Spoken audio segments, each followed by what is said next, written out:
Good morning, everyone. I'm Sarah from Helping Babies Sleep, and I'm a sleep consultant. And today I want to talk to you about the fallout from the time change. So today's Wednesday, and on Sunday morning, we had fall back, where we turned the clocks back 1 hour. And generally, most people got more sleep, but parents of toddlers and young ones probably did not. They probably got up at the same time of day. So if you used to get up at 6:30 in the morning, with the fallback, now you're getting up at 5:30 in the morning. And what can you do about that? Well, I had posted a blog post, which I'll repost down here, about the time change. And the best way to adapt your child to a new schedule is by shifting their schedule in 15-minute increments for kids under 1. What that would mean is if they woke up at, say, 7 o'clock and they normally nap at, say, 9:30, you would push them a little bit further. So delay that first nap by 15 minutes.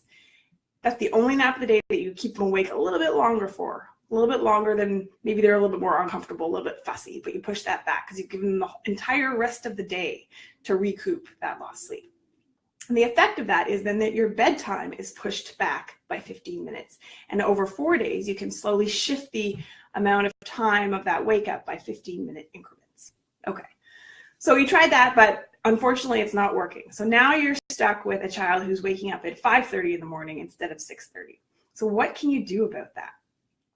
Well, first of all, when you're addressing early wake-ups, I'm going to link to a blog post that I wrote about the causes of early wake-ups. Just to give you a quick rundown, there's about 4. So teething, motor development, being overtired, and habit are the 4 things that can cause overtiredness. And basically what happens is your child surfaces from a sleep cycle, and then they're distracted by something that keeps them from relaxing back into sleep. So for example, if they're teething, they're distracted by the discomfort in their teeth, and that prevents them from falling back asleep.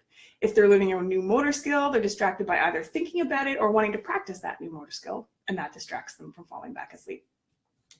If they're overtired, so if they're staying awake too long before bed, which is why you don't just do this time change thing, try and adapt it at bedtime.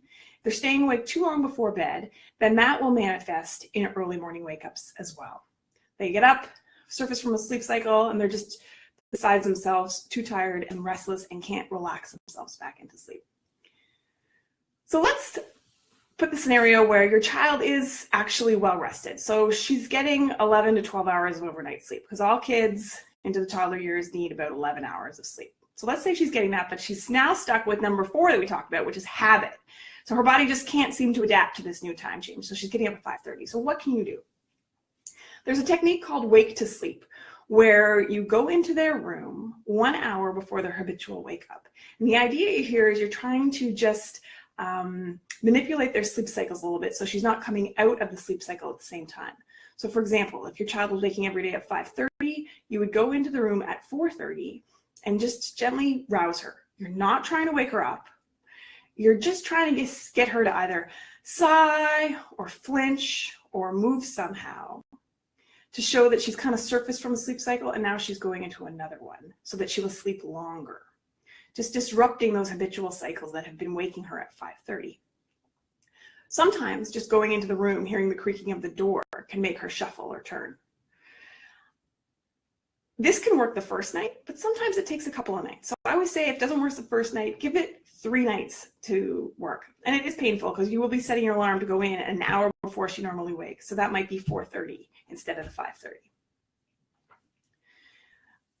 That's about it. I just wanted to share those 2 tricks with you. The shifting of the schedule by 15 minutes to get your child waking up a little bit later. It will take a few days. And then the wake to sleep method that can help you get them out of that habitual wake up. But remember, they have to be well rested. Otherwise that will backfire. Because if you go in and try and gently rouse a overtired child, she may not go back down. So there is some risk to it. But I'm going to link to the blog about the early wake ups, the blog I have about the wake to sleep technique. And then I also invite you to join my free Facebook group where I answer general questions about sleep.